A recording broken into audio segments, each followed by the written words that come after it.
নীরা ভালোবাসি, আমি ভালোবাসি না, আমি অন্য কারো হয়ে গেলে তোমার কিছু যায় আসে না। না, কিচ্ছু যায় আসে না নীরা, তোমার জেদ কিন্তু 3টা জীবন নষ্ট করে দেবে। তোমার, আমার আর রাইসার। আমার জীবন নষ্ট হবে না। ও তার মানে আমার জীবন নষ্ট হলে তোমার কিছুই না, আমি নষ্ট হয়ে গেলে তোমার কিচ্ছু না। তোমার কিছুই হবে না, তুমি ভালো থাকবে। একটা সংসার ভালো রাখার জন্য যা যা প্রয়োজন সবই রাইসার মধ্যে আছে। তুমি ভালো থাকবে মশাই। ওনাকে আগে আমি মশাই বলে রাখতাম। আর সবচেয়ে বেশি যা প্রয়োজন তা হলো ভালোবাসা। যা রাইসা তোমাকে বাসে, আর আমি তোমাকে ভালোবাসি, সে তো আমার ভালোবাসা পাবে না। ওর জীবনটা আমি কেন নষ্ট করব বলতে পারো? সে কি আমার ভালোবাসা পাবে? সময় দাও নিজেকে, তুমি ওকে ভালোবাসতে পারবে। ভালোবাসাটা এতটাও কঠিন না। তাহলে তোমার জন্য এত কেন কষ্টের? কেন আমাকে ভালোবাসো না? নষ্ট হয়ে যাব নীরা আমি তোমাকে ছাড়া। যাকে ভালোবাসি তাকে আবার কি ভালোবাসবো বলো? এবার আর কোনো জবাব নেই, সে ঘুমিয়ে পড়েছে। বাচ্চার মতো লাগছে। এই লোক, ভালোবাসি তোমায়, খুব ভালোবাসি, খুবই। কিন্তু তোমাকে আর চাই না, আমি ফেরত গো। বলেই রুম থেকে বেরিয়ে এলাম। ধুরু, ঘুম ধরে না কেন? রোজ রাতে ঘুমের সাথে এক প্রকার যুদ্ধ করতে করতে ঘুমিয়ে যাই। জানি না কে হারে আমার কাছে, ঘুম না ঘুমের কাছে আমি, না আমার কাছে আমি। এপাশ ওপাশ করতে করতে কখন যে ঘুমিয়ে গেছি নিজেই জানি না। ফোন বাজছে, ধের ঘুমটার 12টা বাজিয়ে দিল। দেখি স্পর্শর 19টা মিসড কল, মানে এতই ঘুমিয়েছিলাম যে 18 বার কল করেছে, আমি বুঝতেই পারিনি। ভাবলাম ফ্রেশ হয়ে কল ব্যাক করব। ফ্রেশ হয়ে দেখি 11টা বাজে, আজও ক্লাস মিস। ফ্রেশ হয়ে এসে দেখি আন্টি বসে আছে বেডে। কি গো আন্টি, এমন করে কি দেখছো? নীরা, তুই অন্য কাউকে বিয়ে করে নে, আমার ছেলে তোর যোগ্য না। কি হয়েছে সকাল সকাল এসব কথা? বাইরে রাইসার সাথেও আন্টির আর বলতে পারলো না। বুঝতে পারলাম তোমার বাড়ির হবু বউ। আন্টি হেসে হেসে, তুই অন্য কাউকে বিয়ে করে সুখে থাক মা। আবার স্পর্শ কল করেছে। এবার ধরলাম, হ্যালো।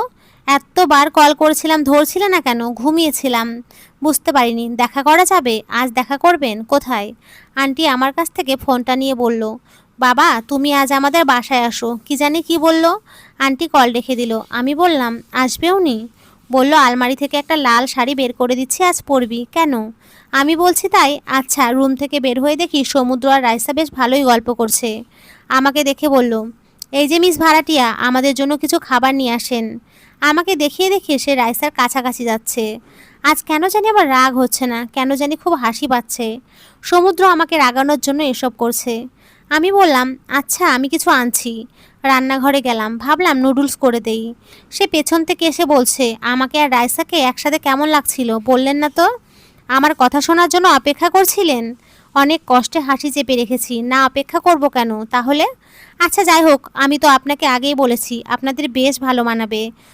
জানি। আর হ্যাঁ, খাবারটা তাড়াতাড়ি নিয়ে আসেন, রাইসা অপেক্ষা করছে। আচ্ছা আনছি।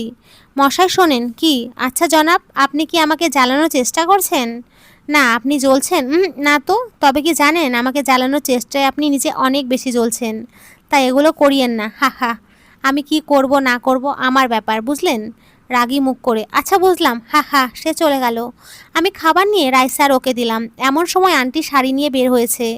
লাল সিঁদুর রং কাতান শাড়ি। এই নীরা, জি এদিকে আয়। হ্যাঁ বলো। এই ধর, আজ এই শাড়িটা পরবি আর সুন্দর করে সাজবি। সমুদ্র রাইসার মাথার উপর দিয়ে ব্যাপারটা যাচ্ছে, বেশ বুঝতে পারছি। সমুদ্র বলল, কেন আজ কি তোমার ভাড়াটিয়াকে কেউ দেখতে আসছে মা? হ্যাঁ, স্পর্শকে দুপুরে ডেকেছি। স্পর্শ নাম শুনে সমুদ্র তেলে বেগুনে জ্বলে উঠল আর বলল, ও কেন আসবে? আমি আসতে বলেছি তাই। আন্টি, মা তুমি যাকে তাকে বাসায় ডাকো কেন? আমার বাসা, আমি যাকে ইচ্ছা ডাকবো, তোর কি? আর রাইসা, দুপুরে না খেয়ে যেও না কেমন? নীরার হবু বরকেও দেখে যাবে কেমন? রাইসা মাথা নাড়ালো। সমুদ্র বেচারা না পারছে কিছু বলতে, না পারছে সহ্য করতে। এগুলো দেখতে দেখতে দেখি 1টা বেজে গেছে। যাই গোসলে যাই, আবার শাড়িও পরা লাগবে। স্পর্শ নাকি দুটোই আসবে। গোসল করে শাড়ি পরে ফেলেছি। দরজায় কে জানি টোকা দিল। খুলে দেখি, জনাব আপনি এখানে এখন? কিছু না বলে রুমে ঢুকে দরজা লাগিয়ে দিল। করছেন কি? কেউ দেখলে খারাপ ভাববে, আপনি বের হন। বাহ, দেখতে তো বেশ সুন্দর লাগছো। আর কেউ কিছুই মনে করবে না, সবাই সব জানে। মা বাবা তো জানেই যে আমি তোমাকে। রাইসাও জানে আপনার হবু বউ, সে যদি আপনাকে আর আমাকে এই অবস্থায় দেখে, সেটা কি ভালো দেখাবে? ওর কি অজানা তোমার মনে হয়? অজানা জানা ব্যাপারটা না। এখন আপনি বের হবেন, বের হন। আরে দেখো তো কি আনছি, নীল রেশমি চুড়ি, দেখি হাতটা দাও। বলে নিজে পরানো শুরু করলো। বাচ্চাদের মতো চেহারা করে বেশ আনন্দ নিয়ে কাজটি, মানে চুড়ি পরানোর কাজটা শেষ করছে। দেখে বেশ ভালোও লাগছে, আমার হাসিও পাচ্ছে। আবার সেই ক্ষণে রাগ হচ্ছে, আগে এত ভালোবাসলে কি দোষ হতো? এই পছন্দ হয়েছে তোমার? সমুদ্রের কথায় বাস্তবে ফিরলাম। কোথায় পেলে তুমি? আকাশ থেকে আনছি। কি যে প্রশ্ন করো না, কিনে আনছি, না হলে কোথায় পাবো? এই অবস্থায় বাইরে কেন গেছিলা? কেন আবার চুড়ি আনতে? তুমি কি পাগল নাকি? তা তোমার জন্য অনেক আগে থেকেই। এখন বলো চুড়িগুলো ভালো লাগছে? জানো তো পাগলও কিন্তু ঠিক হয়ে যায়, তুমিও ঠিক হয়ে যাবা। বেশ রাগ করে বলল, তোমার সাথে কথাই আমি পারবো না। এই শোনো, লাল টিপ পরবা না, কোনো টিপই পরবা না। যদি খুব পরতে ইচ্ছে করে তাহলে কালো টিপ পরবা। আচ্ছা দেখি। আচ্ছা আমি গেলাম, রেডি হয়ে নিচে আসো। যাচ্ছি, যাও। চলে গেল। সাজতে বসলাম। চোখে কাজল, ঠোঁটে রাঙানো লাল লিপস্টিক, চুলগুলোকে ছেড়ে দিলাম, আর কানে ছোট্ট দুইটা ঝুমকো। ব্যাস আমি রেডি হয়ে বেরিয়ে আসলাম। রাইসা, আন্টি, সমুদ্র, আঙ্কেল আমার দিকে হা করে তাকিয়েছে। আমাকে কি বিচ্ছিরি লাগছে? না, আয়নায় তো ভালোই লাগছিল। কি গো আঙ্কেল, আন্টি আমাকে কি খারাপ লাগছে? না রে মা, অনেক সুন্দর লাগছিস। আঙ্কেল, তাহলে এমনি দেখে আছো কেন? নজর যেন না লাগে মা তোমাকে। আন্টি, তাই? আচ্ছা বাদ দাও এসব কথা। তোমার রান্না সব শেষ? তাহলে যাও, রেডি হয়ে আসো। স্পর্শ তো চলে আসবেন। তোমরা গল্প করো, আমরা রেডি হয়ে আসছি। আপ্পি, তোমাকে খুব সুন্দর লাগছে। রাইসা, তাই? ধন্যবাদ বোন। রাইসা আমাকে টানতে টানতে সোফায় নিয়ে গেল। আপ্পি, তুমি এত সুন্দর কেন? আমি সুন্দর কারণ তোমার চোখের দেখার ভাব সুন্দর, বুঝলা? আমাদের বিয়েতে তুমি আমাকে সাজিয়ে দিবা, আচ্ছা? কথাটা শুনে কেমন জানি একটা ধাক্কা খেলাম, তাও নিজেকে সামনে নিয়ে বললাম, আচ্ছা আপু, দেব। দাওয়াত দিবা তো আমাকে? তোমাকে আবার দাওয়াত না দেই? আর সমুদ্র ভাইয়া তোমাকে ছাড়া যাবে? তোমার মনে হয় বিয়ে হতে যাচ্ছে এখনো সমুদ্রকে ভাইয়া বলবে? পরে অভ্যেস হয়ে যাবে। আচ্ছা আপু, আমাকে যে একটু ফ্রেশ হতে হতো। আমার রুমে যাও, সব আছে ওখানে। ওকে আপ্পি। মেয়েটা কত প্রাণোচ্ছল, তোতা পাখির মতো কথা বলে। মনে মনে হাসছিলাম এগুলো ভাবতে ভাবতে। হঠাৎ করে সমুদ্র পেছন থেকে আমার মাথাটা উঁচিয়ে দিয়ে কপালে একটা আপ্পা দিয়ে দিল।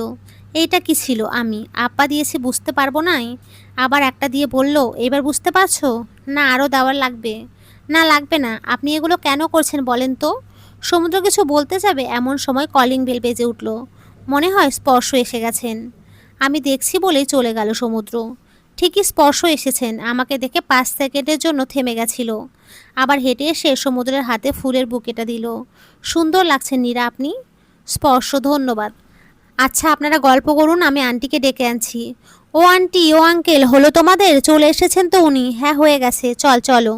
আসসালামু আলাইকুম। স্পর্শ, ওয়ালাইকুম আসসালাম। বাবা কেমন আছো? এই তো আলহামদুলিল্লাহ ভালো আছি। আপনারা? আমরাও ভালো আছি। এসো আগে খেয়ে নেই, তারপর গল্প স্বল্প করব। আচ্ছা চলেন। এসে দেখি সমুদ্র উধাও। স্পর্শ একাই বসেছিল। হ্যাঁ বাবা বসো। আন্টি, উনিও বসে গেলেন। রাইসাও চলে এলো। ও বসে গেল, কিন্তু সমুদ্র কই? আন্টি, আঙ্কেল তোমরা বসো, সবাই একসাথে বসে খাই। স্পর্শর ডানে আন্টি, তার ডানে আঙ্কেল, তার ডানে রাইসা। রাইসার ডানের চেয়ার আর স্পর্শর বামের চেয়ার ফাঁকা আছে। আমি বামে বসতে যাব, কই থেকে জানি সমুদ্র এসে বসে পড়লো।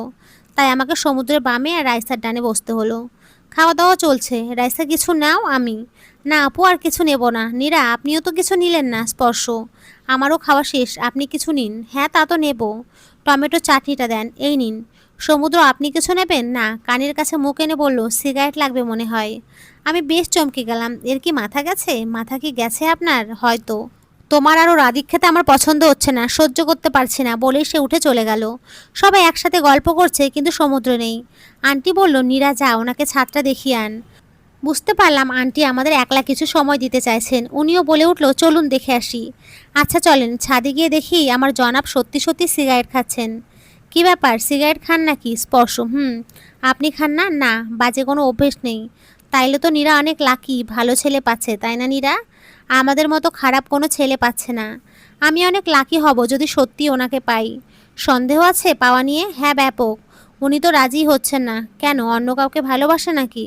হ্যাঁ তা তো বাসেই আপনাকে। আমি বুঝতে পারছি না কি বলবো। সমুদ্র, সিগারেটটা ফেলেন, আমার গন্ধে সমস্যা আছে। আমি এত কাহিনী করার কি আছে বাপু? বলো না যে তোমাদের একলা কিছু সময় চাই। সে চলে গেল, আমিও আর কিছু বললাম না। ও চলে যাওয়ার পর আমি স্পর্শ দুজনেই চুপচাপ আছি। শেষে স্পর্শই কথা শুরু করলো। আপনার জন্য একটা জিনিস এনেছি। কি? পায়েল। নিজে পরিয়ে দিতে পারি? না। আচ্ছা এই নিন, ভালো লাগলে পরিয়েন। পরবো। বিয়েটা কি আমাদের হচ্ছে? জানি না। তাহলে কে জানে? তাও জানি না। সে হঠাৎ হাঁটু গেড়ে আংটি নিয়ে প্রপোজ করে বসলো। এইটা বিয়ের প্রপোজাল না। আমরা কি একটু সহজ হতে পারি? আংটি নিয়ে সহজ হওয়ার প্রপোজাল? ভেবেছিলাম তো বিয়ের প্রপোজাল দেব, আর হলো কই। আমার তাও সময় লাগবে, ততদিন আংটিটা নিজের কাছেই রেখে দিন। আচ্ছা চলেন নিচে যাই, চলেন। স্পর্শ চলে গেল, রাইসাও চলে গেল। আন্টি আর আমি গল্প করছি। নীরা ছেলেটাকে আমার বেশ ভালো লেগেছে। তাই? বেশ ভালোই উনি। আমার একটু সময় লাগবে, যা হচ্ছে আমি কিছুই বুঝে উঠতে পারছি না। বুঝে উঠলে আমার একটু সময় লাগবে। বলতে বলতে রাইসার বাবার কল চলে এলো, বিয়ে নিয়ে কথা বলতে চান। সমুদ্রকে ডাকা হলো, সে কি বলে শোনার জন্য। আমার তো জানায় সে কি বলবে। সে এসে রাইসার বাবাকে বলল 30 মিনিট পর তাকে জানানো হবে। আঙ্কেল আন্টি সবাই চুপচাপ বসে আছে। সমুদ্র মুখে কলু পেটে আছে। আমি কথা শুরু করলাম। 15 মিনিট চলে গেছে, এবার তো কিছু বলেন। মা, তোমার নীরাকে কেমন লাগে? বউ হিসাবে বিবেচনা করবে। বাবা, তোমাকেও বলছি, এতদিনে হয়তো বুঝেই গেছো নীরাকে ভালোবাসি। আন্টি বলল শুধু তুই ওকে বউ করতে চাইলে তো হবে না, নীরাকেও তোকে স্বামী করতে চাওয়া লাগবে। তোকে তো ওর পছন্দ করা লাগবে। তা ঠিক। নীরা আজ শেষবারের মতো তোমাকে জিজ্ঞেস করছি, বিয়ে করবে আমায়? তোমায় ছাড়া অন্য কাউকে হয়তো ভালোবাসতে পারবো না, আর আমার জীবন নষ্ট হয়ে গেলে এর দায়ভার তোমার। তুই কি ওকে জোর করছিস? জোর করে সম্পর্ক হয় না সমু। আন্টি, না মা, ওনাকে জোর করা ছেড়ে দিয়েছি। আমি শুধু সত্যিটা বলছি, আমি আপনাকে ভালোবাসি। এটা আপনি নিজেও জানেন, কিন্তু হ্যাঁ, আপনাকে বিয়ে করতে চাই না। ওকে ফাইন মা, রাইসার বাবাকে ফোন দিয়ে বলো আমি রাইসাকে 7 দিনের মধ্যেই বিয়ে করতে চাই। কাল যেন উনি ওনার পরিবার নিয়ে আসেন, কথা বলে যাবে। ওর চোখে প্রথমবার পানি দেখলাম। আচ্ছা নীরা, আমার রুমে এসো, কথা আছে। আর হ্যাঁ মা, বিয়ের সব আয়োজন নীরা করবে। আমি কেন করব? আমি আমি বলছি তাই। তুমি বললেই হবে। আমি জোর খাটাতে চাইছি না, তাই জোর করিও না। দেখো রাইসার বাবা আমায় পছন্দ করেন না, বোঝোই তো। এটা কে করলো না করলো আমার কিছু যায় আসে না। ধুরু মাথা। আচ্ছা করব। রুমে এসো, ফ্রেশ হয়ে আসছি। আন্টি তুমিও এসো। আমি যাব না মা, তোরা ঝামেলাটা মিটিয়ে নে। আন্টি, এটা খারাপ দেখায় আন্টি। আমরা তোকেও চিনি, আমার ছেলেকেও চিনি। যা ঝামেলাটা মিটিয়ে নে। আমি আর কিছু বললাম না, ফ্রেশ হয়ে রুমে গেলাম, দেখি ও নেই। আন্টি বলল ছাদে গেছে, আমিও ছাদে গেলাম। দেখি যা ভেবেছিলাম তাই, তার প্রথম ভালোবাসা মানে সিগারেট খাচ্ছে। গিয়ে বললাম বলো মানে, আর সিগারেটটা ফেলো। সে কথাতে কানই দিল না, তাই নিজেই ওর হাত থেকে নিয়ে ফেলে দিলাম। এখনও আমার হাতে সিগারেট সহ্য করতে পারো না? অন্য কারোর কাছে আমাকে সহ্য করতে পারবে কি করে? তোমাকে তো প্রথম অন্য কারোর সাথে দেখছি না, আগেও তো রাহার সাথে দেখেছি। তাহলে রাহা? রাহা। রাহা ছাড়া তোমার কিছু আছে? তুমি আমাদের মধ্যে তৃতীয় ব্যক্তিকে বেশি ইম্পর্ট্যান্ট দিচ্ছ। আমি তোমাকে চাই, তুমি আমাকে চাও, এটা ইম্পর্ট্যান্ট না। রাহা বেশি ইম্পর্ট্যান্ট? কারেকশন। আমি তোমাকে ভালোবাসি কিন্তু চাই না। কিছু মানুষ হৃদয়ে থাকতে পারে কিন্তু জীবনে না। কেন? কেন চাও না? কাছে টেনে নিয়ে কেন চাইবো? আচ্ছা তুমি শুনতে চাও কেন চাই না? আচ্ছা তাহলে শোনো। নিঃসন্দেহে আমি তোমাকে ভালোবাসি, হ্যাঁ, কিন্তু আমি তোমাকে চাই না। আচ্ছা রাহার সাথে তো তোমার কোনো সম্পর্ক ছিল না, তাই না? না ছিল না। জোর গলায় বলতে পারবা যে ছিল না? কি হলো, মুখে কথা নেই? কি বলতে চাও সেটা বলো। শোনো, যখন তোমার সাথে সম্পর্কতে ছিলাম তুমি এমন একটা বিহেভ করতা, থাকলে থাকো, না থাকলে চলে যেতে পারো। আমি বরাবরই থেকে গেছি নির্লজ্জের মতো। এই তোমার কাছে আমি কি চাইতাম? খালি একটু সময় চাইতাম। তোমার বন্ধু বান্ধবীদের জন্য হয়তো সময় হতো, ঘুরে বেড়ানোর সময় হতো, অন্য মেয়ের সাথে ডেটিং করার সময় হতো, কিন্তু আমার জন্য সময় হতো না। এই এতটাই অবহেলিত আমি। আর হ্যাঁ, আমাকে যে ভালোবাসার প্রস্তাব দিয়েছিলা, সেটা কি মন থেকে দিয়েছিলা তো রাগের চোটে চ্যালেঞ্জ লেগেছিলা ফ্রেন্ডদের সাথে। ওই মেয়ের সাথে প্রেম করব তারপর ছেড়ে দেব। তুমি তা করেছো, জিতে গেছো তুমি। এখন ফির কিসের ব্যান্ডের গান তোমার? রাহা তোমার কেউ না, তাই না? এই ওকে নিয়ে যে রাত কাটিয়েছো মনে করেছো আমি জানি না? হোটেলে এভারেস্ট রুম নাম্বার 376, ছবি দেখবা? দেখাবো? এখন কেন রে তাই ভালোবাসি ভালোবাসি করে নাটক করছো? যখন তোমাকে আমার দরকার ছিল তুমি ছিলা না। শোনো, মনে এত কালো ছায়া নিয়ে আমি তোমাকে চাই না। আমি তোমাকে কখনো সম্মান করতে পারবো না। একটা সম্পর্ক এই ভালোবাসা না থাকুক, কিন্তু সম্মানটা না হলে হয় না। বেঈমানকে ক্ষমা করা যায়, কিন্তু আবার বিশ্বাস করার মতো ভুল করা যায় না। আমি চাইও না। সব ক্লিয়ার? আচ্ছা কেন করলা আমার সাথে ওই থাপ্পড়টার প্রতিশোধ নিয়েছিলা? আমাকে একটা থাপ্পড় মেরে তো প্রতিশোধ নিতে পারতা। কি দরকার ছিল আমার 3টা বছর বিষাক্ত করে তোলার? ইস, এত ঘৃণা আমার জন্য? তোমার সত্যি মনে হয় আমি তোমার উপরে প্রতিশোধ নিয়েছি, আর আমি রাহাকে নিয়ে হোটেলে রাত কাটিয়েছি? নীরা, এতটাও ঘৃণা করো না। তোমার ঘৃণা আমার সহ্য হবে না। হ্যাঁ, আমি রাহাকে নিয়ে হোটেলে গেছিলাম, বাট ওকে আমি ছুঁয়োনি। নীরা, আমি বাজি ধরেছিলাম, কিন্তু তোমাকে বোঝার পর সত্যিই ভালোবেসে ফেলেছিলাম। আর কিছু? যাই হোক, তোমাকে আমি চাই না, না তোমাকে ভালো রাখতে পারবো, না নিজে ভালো থাকতে পারবো। তাই চাই না তোমাকে। ওকে নীরা, তুমি যা চাও তাই হবে। ভালো থেকো। আর হ্যাঁ, আজ রাতে যদি ঘুম ভেঙে যায় তাও আমার রুমে এসো না। সহ্য করতে পারবে না, এইটা বলে চলে গেল সে। আমিও কিছুক্ষণ ছাদে থেকে গেলাম আর মনে মনে ভাবছি, আচ্ছা সমুদ্র, ছবিগুলো না হয় ভুল, কিন্তু তোমার আর ওর কাছে আসার ভিডিওটাও কি ভুল? তখনও কি বাজি ধরেছিলে না অন্য কিছু? ভাবছিলাম আর আন্টি ছাদে এসে পড়লো। কাউকে জড়িয়ে ধরে খুব কাঁদতে ইচ্ছে করছে, নিজেকে ধরে রাখতে পারলাম না। ছাদে বসে পড়লাম বাচ্চা মানুষের মতো কাঁদতে কাঁদতে। আন্টি এসে আমায় জড়িয়ে ধরলো আর বলল, নীরা তুই যা করেছিস ভালো করেছিস মা। আন্টি আমিও তোমার ছেলেকে ভালোবাসি, বিশ্বাস করো। কিন্তু ওকে ভরসাটা আর করতে পারি না। যাকে বিশ্বাসই করতে পারি না তাকে ভালো রাখবো কী করে? বললাম না তুই যা করেছিস ভালো করেছিস। এত জোর গলায় কী করে বলছো? বলছি কারণ আমি জানি। কি জানো তুমি? বেশ অবাক হয়ে। কাল আমি রাজাকে কল দিয়েছিলাম। আমার এত রাতে কল পেয়ে বেশ অবাক হয়ে গেছে। ওকে জিজ্ঞাসা করলাম রাহা আর সমুদ্রের সম্পর্কের বিষয়ে। প্রথমে মুখ খুলতে চায়নি, পরে বলল আমার ছেলেরও দোষ আছে, যা বুঝলাম। মানে কি কি শুনেছো তুমি? যা প্রয়োজন ততটুকুন। আন্টি তোমার কি মনে হয় তোমার ছেলেকে আমি কষ্ট দিচ্ছি? না রে মা। তুইও যে রোজ রাতে এখন নিয়ম করে ঘুমের ওষুধ খাস তা বুঝি রে। তুই যে রাতে ট্যাপ জোরে ছেড়ে দিয়ে চিৎকার করে কাঁদিস তা বুঝি রে মা। অনেকক্ষণ আন্টিকে ধরে কাঁদলাম, বেশ হালকা লাগছে এখন। আন্টি বলল, বল খেতে যাবি? চলো সবাই একসাথে খাওয়া শেষ করলাম। আঙ্কেল বলল রাইসার বাবা কাল বিয়ের দিন তারিখ ঠিক করতে আসবে। কথাটা শুনে আর আগের মতো খারাপ লাগাটা অনুভব করলাম না। একটা কথা আছে না, অনুভূতি কারোর জন্য নষ্ট হয়ে গেলে তা ফিরে পাওয়া কষ্টকর। তা আজ প্রমাণ পেলাম। বিয়ের আয়োজন কিন্তু আপনি। নীরা, হ্যাঁ তা আমি জানি। কোনো ত্রুটি যেন না হয়, আপ্রাণ চেষ্টা করব। সে চলে গেল তার রুমে। খাওয়া শেষ সবার, আমিও বিছানায় গা এলিয়ে দিতেই ঘুমিয়ে গেলাম। ঘুমের ওষুধের তো কিছু ক্ষমতা আছে তাই না? সকালে আন্টিকে রান্নাতে সাহায্য করলাম। বেশিরভাগ রান্নাই আমার পছন্দের। মনে হচ্ছে এক দফা খাওয়া যেতে পারে। একটাই রাইসার পরিবার এলো। রাইসার ভাইও আছে দেখি, মনে হয় আমার থেকে বড়ই হবে। পরিবারের সদস্য সংখ্যা 4 জন, সুখী পরিবার। খাওয়া দাওয়া শেষ, এবার বিয়ের গল্প। আমি চলে যাচ্ছিলাম, আন্টি হাত টেনে নিজের কাছে বসে নিল। হ্যাঁ রে, কে এটা? রাইসার মা। আমার মেয়ে বলতে পারিস, বেশ মিষ্টি মেয়ে তো। হ্যাঁ, কিন্তু মুখ খুললে তিতাই বের হবে।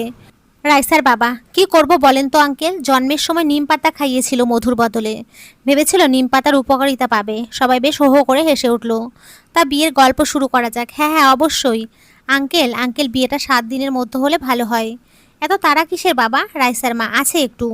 আচ্ছা তাই হবে বাবা। বিয়ে ঠিক হয়ে গেল আর 5 দিন পর। মুখে বলা যতটা সহজ, কাজ সামলানো ততটাই কঠিন। রাইসার ভাই বলল, একটা ভালো ওয়েডিং প্ল্যানের অ্যাপয়েন্ট করা দরকার। এত কম সময় কি করে হবে? সমুদ্র বলল, নীরাই সব করবেন। এবার রাইসার বাবা বলে উঠল, এই মেয়েটাও বিয়েতে থাকবে? তা থাকুক, বিয়ের পর কিন্তু তাকে আমি অ্যালাউ করব না। কিছু বলতে যাব, সমুদ্রই বলে দিল, হ্যাঁ সে তো থাকবে, সে চাইলে বিয়ের পরেও থাকবে। আপনি অ্যালাউ করেন আর না করেন। না বাবা, সেটা বলেনি। বিয়ের পর মেয়েদের ইনসিকিউরিটি একটু বেশিই থাকে, আর একটা অবিবাহিত মেয়ে থাকলে তা আরও বেশি হয়ে যায়। তাই আর কি। রাইসার মা, আন্টি আমি চাইলে হয়তো রাইসা এই বাড়িতে আসতোই না। এটা মনে হয় আপনি জানেন, শুধু সবাই জানে। আর রাইসা তুমিও কি মনে করো তোমার দাম্পত্য জীবনে আমি অসুখ আনবো? না আপু, তুমি সত্যি অনেক ভালো। আর হ্যাঁ, বিয়ের প্ল্যানিংয়ে আমাকে নেবে তো? হ্যাঁ অবশ্যই নেব। নিজের বিয়ে চাইলে তুমিও থাকবা। আর হ্যাঁ আঙ্কেল, আমারও হয়তো বিয়ে হয়ে যাচ্ছে আর কয়েকদিন পর। তাই চিন্তা করিয়েন না, পশ্চিম বাংলা সিরিয়ালের মতো কোনো কাজ করব না। তো ডিসিশন এটাই হলো যে আর 5 দিন পর সমুদ্র আর রাইসার বিয়ে হবে। সবাই চলে গেল। আন্টি আর আমি বসলাম। আঙ্কেলও এলো, পরে সমুদ্রও এলো। গায়ে হলুদটা কমিউনিটি সেন্টারে হবে, আর ওই দিনই একসাথে রাইসারও হয়ে যাবে। বিয়ে তারা কোথায় করবে তাদের ব্যাপার, কিন্তু বিয়ের রিসেপশন কমিউনিটিতে হবে। কোনো ঝামেলা বাড়িতে হবে না। তো বাড়ির পাশের কমিউনিটি সেন্টারটা বুক করে দেই। কি বলো? হ্যাঁ করে দাও, দেখো কত টাকা লাগে। আঙ্কেল, ওকে আচ্ছা। আন্টি, মেয়ের গহনা আর বিয়ের কেনাকাটা কবে থেকে শুরু করবা? আর দাওয়াতের কার্ড? আজকে যাওয়া যায়, সময় তো নেই। হ্যাঁ সন্ধ্যায় সবাই যাব। আর ওদিক থেকে রাইসাকেও ডেকে নেব। আচ্ছা আচ্ছা। তো ফ্রেশ হয়ে যাও। নীরা মশাই, বিয়েতে আর হলুদে মেয়ে পক্ষ আর ছেলে পক্ষ কী কালারের জামা পরবে তা তো ঠিক করলা না? আগে রাইসার সাথে কথা বলি, ওর তো বিয়ের পছন্দের কিছু থাকতে পারে। মেয়েদের বিয়ে নিয়ে কত প্ল্যানিং থাকে, আপনি তা বুঝবেন না। হতে পারে, হতে পারে না হয়। আচ্ছা রেডি হয়ে যান, একটু পরে বের হব। আঙ্কেল আন্টি তোমরাও রেডি হও। রুমে গিয়ে রেডি হলাম। বের হব। সমুদ্র নাকি গাড়ি চালাবে, পেছনে বসতে যাচ্ছিলাম। নীরা সামনে বসো। সমুদ্র, আঙ্কেল সামনে বসুক, আমি পেছনে বসি। কেন, সামনে বসলে জাত যাবে তোমার? তা না। তাহলে বসো। আচ্ছা। গাড়ি যাচ্ছে আপন মনে। আঙ্কেল আন্টি বেশ গল্প করছে। সমুদ্র আমার দিকে মাঝে মাঝে তাকাচ্ছে, মাঝে মাঝে সামনে। শপিং মলে গিয়ে রাইসাকে কল দেওয়া হলো যেন সে আসে। তারা নাকি আগেই চলে এসেছে। গিয়ে দেখি তারা মলে ওয়েট করছে। শাড়ি স্টলে গেলাম, ওর জন্য 4টা কাতান আর একটা বেনারসি কেনা হলো। গহনাও সব কেনা শেষ। রাইসাকে জিজ্ঞাসা করলাম, আচ্ছা গায়ে হলুদে কী রং পরবে তোমরা? ট্রেডিশনাল টাই পরি, হলুদ আর লাল। আচ্ছা তাইলে ছেলেরা নীল পরুক। আচ্ছা, সব বাজার শেষ, সব কাজও শেষ, বাড়ি এসে বেশ ক্লান্ত সবাই। কাল কার্ড দেওয়া শুরু হবে, বিয়ের কার্ড। সবাই খাওয়া দাওয়া শেষ করলাম। ও মা, ফুলের তো অর্ডার দিইনি। সমুদ্র রুমে গেলাম জিজ্ঞাসা করতে যে কি ফুল ইউজ করব। তুমি তো সবই জানো আমার কি পছন্দ আর কি অপছন্দ। অর্কিডস। এই সময় তো ভালো অর্কিড পাওয়া যাবে না। তুমি ওয়েডিং প্ল্যানে যা ভালো লাগে করো, ওকে। আচ্ছা আমি যাই, গুড নাইট। কোনো কিছুই তো ভালো হচ্ছে না, রাতটা কি হবে। আমি আর কথা বাড়ালাম না, চলে এলাম। ঘুম থেকে উঠে দেখি কার্ড চলে এসেছে। সমুদ্র আমার রুমে এসে দুইটা কার্ড আর একটা ব্যাগ হাতে দিল। এটা কি, আর দুইটা কেন? তুমি আমার বিয়েতে এটা পরবে, আর একটা তোমার জন্য আর অন্যটা স্পর্শর জন্য। ও আচ্ছা, তো কি গিফট নেবেন আমার কাছ থেকে? হা হা। হাসছেন যে? ফাঁসির আসামিকে জিজ্ঞাসা করছো কিভাবে মরতে চান, আজব। আচ্ছা শুনুন, আপনার জন্য এই নীল পাঞ্জাবিটা কিনেছি, পারলে কখনো পরিয়েন। আচ্ছা। এই নীরা, কিছু না বলে সে চলে গেল। সব কাজ শেষ। আজ হলুদ সন্ধ্যা সমুদ্রের। রাইসাকে অনেক সুন্দর লাগছে। সমুদ্র দেখি আমার দেওয়া পাঞ্জাবিটা পরেছে। সারাদিন দেখিনি ওকে, সকালে চলে এসেছি কাজ নিয়ে ব্যস্ত। সমুদ্রকে অন্য কারো হতে দেখবো তা ভাবিনি কখনো। যাক, আল্লাহ যা করেন ভালোর জন্যই করেন। কেউ একজন ভুলে সমুদ্রের সাইডে হলুদ রেখে দিয়ে, শিট, ওর হলুদে তো অ্যালার্জি আছে। আল্লাহ, এই আন্টি আন্টি থামেন, ওনাকে হলুদ মাখায়েন না, এই উপটানটা মাখান, ওনার অ্যালার্জি আছে। আচ্ছা মা, ভালো, হাসি মুখে বলে গেলেন। কিন্তু পেছনে গিয়ে কানাঘুষো ঠিকই শুরু করেছেন। রাইসার পরিবারের লোকজন আমাকে ভালোভাবে নিচ্ছেন না। রাইসার বন্ধু বান্ধবীরা ডান্স করলো, রাইসা আর সমুদ্র কাপল ডান্স করছে। বেশ সত্যি ভালো মানিয়েছে। এক পর্যায়ে আমাকে আর সমুদ্রকে ডান্স করতে বলল। রাইসা তার নাকি গিফট চাই, আমাদের ডান্সটা তার ওয়েডিং গিফট। মেয়েরা যে আসলে কি দিয়ে তৈরি তা যে বানিয়েছে সেই ভালো জানে। নিজের ভালোবাসার মানুষকে অন্য কারোর কাছে দেখে কি করে। এতটা কাছে চলে এসেছিল যে ওর হৃদস্পন্দন আমি শুনতে পাচ্ছিলাম। আজই হয়তো শেষ, এতটা কাছে আসা আর হবে না। হঠাৎ করে ওর চোখে পানি দেখলাম। আমি আর পারলাম না, সরে এলাম। ভালো মতো সব শেষ হয়ে গেল। বাড়ি এসে ফ্রেশ হয়ে ব্যালকানিতে বসলাম। রাতটা অনেক দীর্ঘ হতে যাচ্ছে, আর অনেক কষ্টেরও। ঘুমোনো উচিত, কাল সকালে উঠতে হবে। কিন্তু রাতটা কাটাবো কি করে? কিন্তু কাটাতে তো হবেই। কাল ওর বিয়ে, ভাবা যায়? একবার দেখে আসি ওকে। কাল তো অন্য কারো হয়ে যাবে, শেষবারের মতো আমার মনে করে দেখব। রুমে গিয়ে দেখি ঘুমিয়ে গেছে। সারাদিন অনেক ধকল গেছে। ওর কপালে একটা চুমু দিয়ে চলে আসছিলাম। পেছন থেকে কেউ হাত ধরে ফেললো। পেছন থেকে বলল, তুমি তো আপ্পা দিলে, আমাকে দিতে হবে না? সে উঠে এসে একটা আপ্পা দিয়ে শক্ত করে জড়িয়ে ধরলো। একটা দীর্ঘ নিঃশ্বাস ছেড়ে বলল, আহ নীরা, এখন ভালোবাসি কথাটা আর তোমার কাছে ম্যাটার করে না। কিন্তু সত্যিই ভালোবাসি তোমাকে। আজ অনেক দিন পর ওকে আমি জড়িয়ে ধরলাম। চোখ বরাবর দুজনেরই নোনা জল পড়ছে। বলতে যাবো যে আমিও ভালোবাসি, কিন্তু ওই ভিডিওটা চোখে ভেসে উঠতে ছেড়ে চোখ মুছতে মুছতে চলে আসলাম। ঘুমের ওষুধ খেয়ে ঘুমিয়ে গেলাম। 6টায় ঘুম ভেঙে গেল। বাসায় অনেক মানুষ, তাই ভেঙে গেছে হয়তো। ঘুম থেকে উঠে ফ্রেশ হয়ে দেখি সবাই উঠে গেছে, সবাই ব্যস্ত। নিরামা, খেয়ে নে, বিয়ে বাড়ি খাওয়া দাওয়ার কোনো ঠিক নাই। খেয়ে নে তুই। আন্টি, খাই। বর সাহেব খেয়েছে, এই তো আসলাম। খেতে দাও। সমুদ্র, এই নাও খেয়ে নাও। দেখতে দেখতে 11টা বেজে গেল। রেডি হওয়া লাগবে। গোসল সেরে সমুদ্রের দেওয়া প্যাকেটটা খুললাম। দেখি লেহেঙ্গা দিয়েছে, বেনারসি কাপড়ের।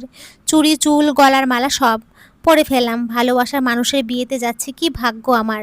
চুড়ি পরছিলাম, হঠাৎ পেছন থেকে এসে সমুদ্র জড়িয়ে নিয়ে ঠোঁটে ঠোঁট বসিয়ে দিল। কিছু বোঝার আগেই, নীরা এখনও সময় আছে, আমরা শুরু করতে পারি। প্লিজ নীরা, আমি আর পারছি না। প্লিজ, আজ তোমার বিয়ে সমুদ্র, প্লিজ চলে যাও। আচ্ছা চলে যাচ্ছি। দাও, মাথায় এই বেলি ফুলের গাজরাটা পরিয়ে দেই। গাড়িতে উঠতে যাব। নীরা আর আমি একাই একটা গাড়িতে যাব, তোমরা অন্য গাড়িতে যাও।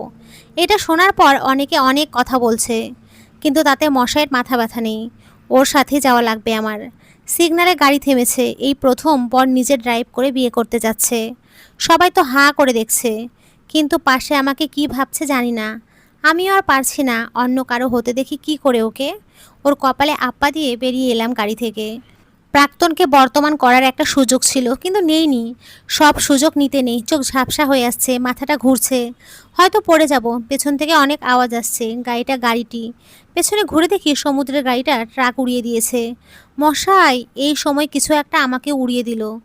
মুখ থুবড়ে পড়ে গেলাম। চোখ ঝাপসা হয়ে উঠেছে অনেক আগেই। আচ্ছা, আমি কি মারা যাচ্ছি? আচ্ছা, যারা মারা যায় তারা কি বুঝতে পারে? আর সমুদ্র মশাই, ভালোবাসি। নমস্কার বন্ধুরা, তোমরা সকলে খুব ভালো থেকো, সুস্থ থেকো। সকলকে অসংখ্য